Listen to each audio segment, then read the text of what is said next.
भाभी की सौतन पार्ट 1। माँ, भाई ने इस लड़की से क्यों शादी की? मुझे ये अधीरा बिल्कुल पसंद नहीं है। बेटी अब क्या कर सकते हैं, मैं भी तुम्हारे भाई की शादी इस लड़की से नहीं कराना चाहती थी, लेकिन समर्थ की जिद के आगे मुझे झुकना ही पड़ा।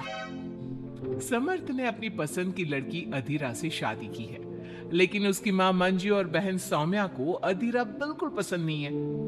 समर्थ की माँ ने तो अपने बेटे के प्यार के आगे अपना सर झुका लिया और दोनों की शादी करवा दी, लेकिन सौम्या ने अभी तक हथियार नहीं डाले थे।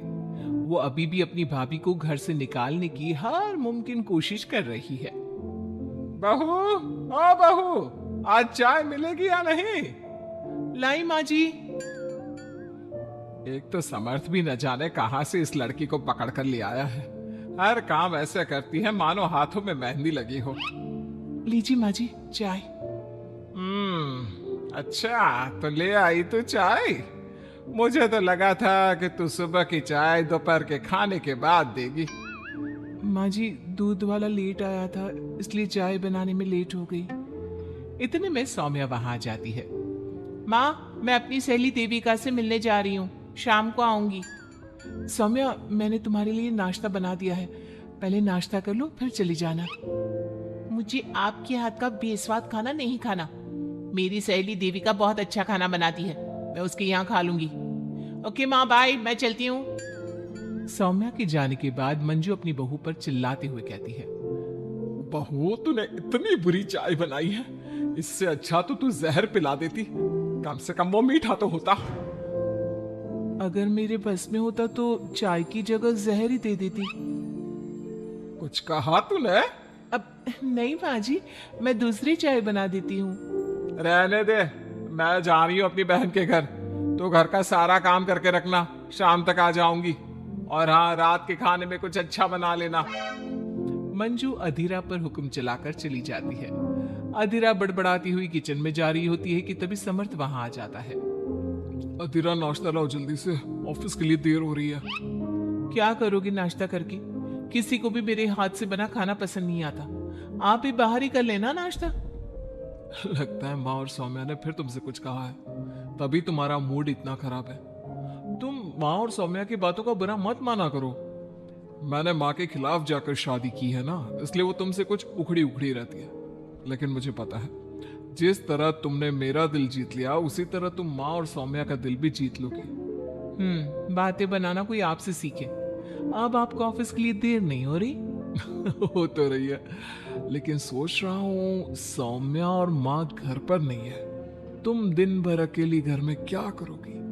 मैं आज ऑफिस की छुट्टी कर ही लेता हूँ। नहीं नहीं नहीं, मैं घर में अकेली रह सकती हूँ, आप ऑफिस जाओ। चलो जाओ और अपना काम करो।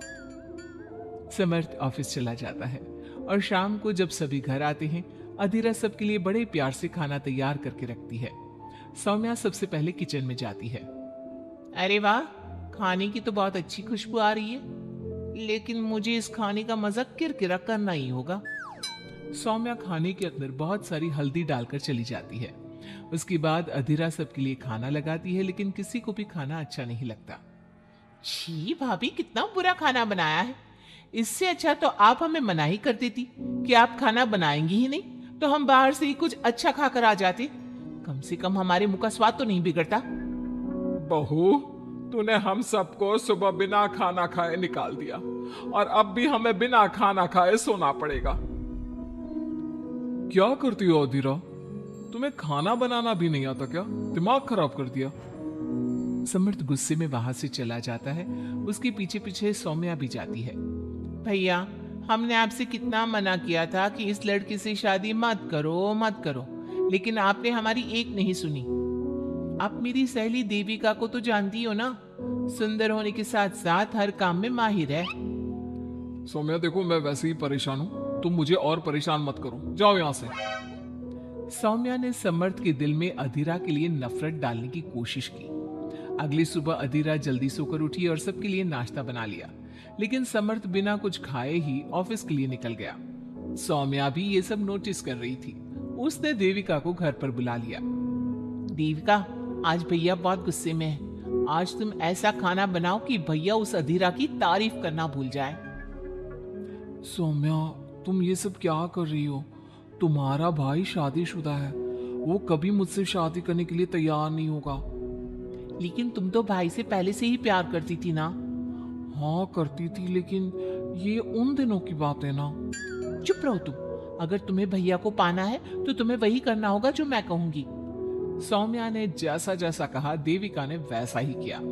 देविका ने बहुत ही स्वादिष्ट खाना बनाया। शाम को सभी लोग इकट्ठा हुए और सबने एक साथ मिलकर खाना खाया। इतना मजेदार खाना खाकर सबने देविका की खूब तारीफ की। समर्थ ने अपनी पत्नी को ताना देते हुए कहा, अधीरा, देविका ने कितना अच्छा खाना बनाया है। तुम्हें देविका से खाना बनाना सीखना चाहिए। अब तो ये रोज की बात हो गई। सौम्या हर बार देविका को अपने घर बुलाती और किसी न किसी बात पर अधीरा को शर्मिंदा करती। सौम्या अपने भाई की बात देविका से कराने लगी। अब समर्थ भी देविका से प्यार करने लगा। सौम्या ने अपने भाई से कहा, भैया आपको देविका पसंद है ना? अरे तुम ये क्यों पूछ रही हो? क्योंकि मैं चाहती हूँ कि आप देविका से शादी कर लो। अरे सौम्या, ये मुमकिन नहीं है, क्योंकि देविका मुझसे शादी करने के लिए कभी तैयार नहीं होगी और अधीरा भी इस रिश्ते से खुश नहीं होगी। आप देविका की चिंता मत करो, उससे मैं बात कर लूंगी।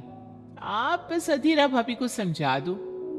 सौम्या की बात सुनकर समर्थ अधीरा के पास जाता है। वो उससे अपनी और देविका की शादी की बात करता है। अधीरा, मैं देविका से शादी करना चाहता हूँ। क्या? आप शादी करोगे? लेकिन क्यों? क्योंकि मैं उससे प्यार करता हूँ। प्यार तो आप मुझसे भी करते थे। कल कोई और लड़की पसंद आ जाएगी तो तीसरी शादी कर लोगे? देखो अधीरा, तुम्हें घर में कोई पसंद नहीं करता। तुम्हारी शादी मैंने माँ के खिलाफ जाकर की थी। अब तुम मेरे और देविका के बीच में मत आओ, प्लीज। क्यों बीच में ना आओ? मैं ये शादी नहीं होने दूंगी, आप चाहे कुछ भी कहो। अधीरा के लाख विरोध के बावजूद भी सौम्या और मंजू ने समर्थ की शादी देविका से करवा दी। आखिरकार सौम्या अपनी भाभी की सौतन ले ही आई। शादी के बाद देविका ने घर में आते ही घर वालों के साथ कैसा सलूक किया और अधीरा के साथ क्या हुआ, ये सब जानने के लिए इंतजार कीजिए हमारे अगले एपिसोड का।